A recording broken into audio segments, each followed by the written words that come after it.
So I'm from a small town close to here called Bright, Indiana. I grew up most of my life there. The one traumatic event I can remember identifying with when I was younger was my parents getting divorced. And after that, the family split. I was a pretty rebellious kid, you know, you could never ground me or punish me. And I took that to the max. So leading through middle school and high school, I kind of just did whatever I thought I wanted to do.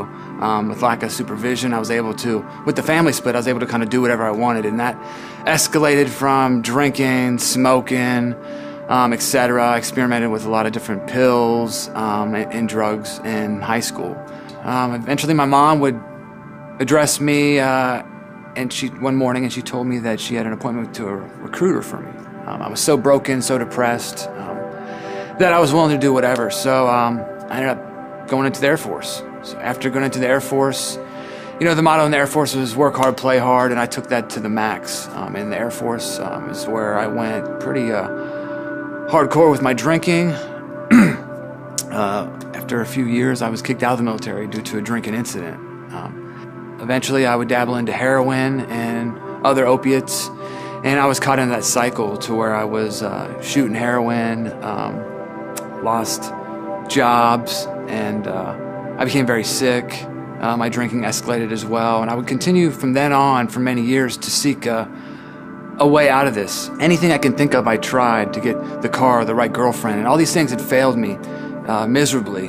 And I could remember people that I knew who were sober, found this new way of life. We're always talking about the 12 steps and talking about this higher power of God. And growing up, I had a sense of God. I never understood what relationship meant, relationship with God meant.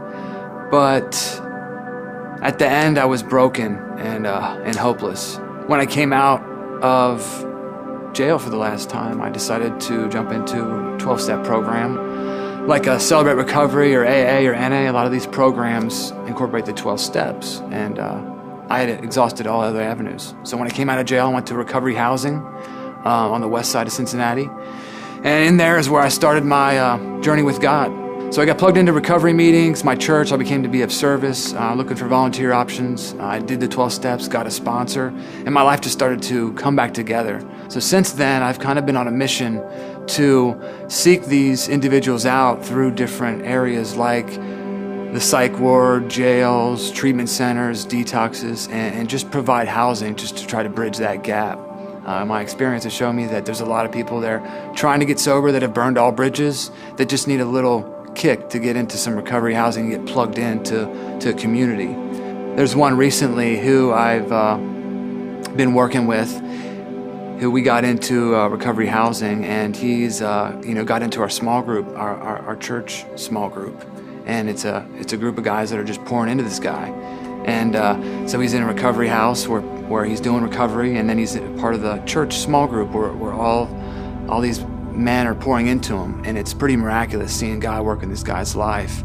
So with this Shiloh Sober Living Grant, we're able to connect individuals coming out of jail, treatment, and get them into recovery housing. We also give $50 Kroger cards as well, because when people come out of these types of situations, usually they've burned all their bridges and don't have any funds. So we try to just, through this Shiloh Sober Living Grant, we try to just give them some immediate housing in conjunction with a food card to get them on their feet. I'm so grateful to be able to share that and impact others' lives, and in return they can impact others' lives, because I feel like this is how this thing works, discipling others and having them disciple others. And I just give God all the glory, because I could have done none of this without him.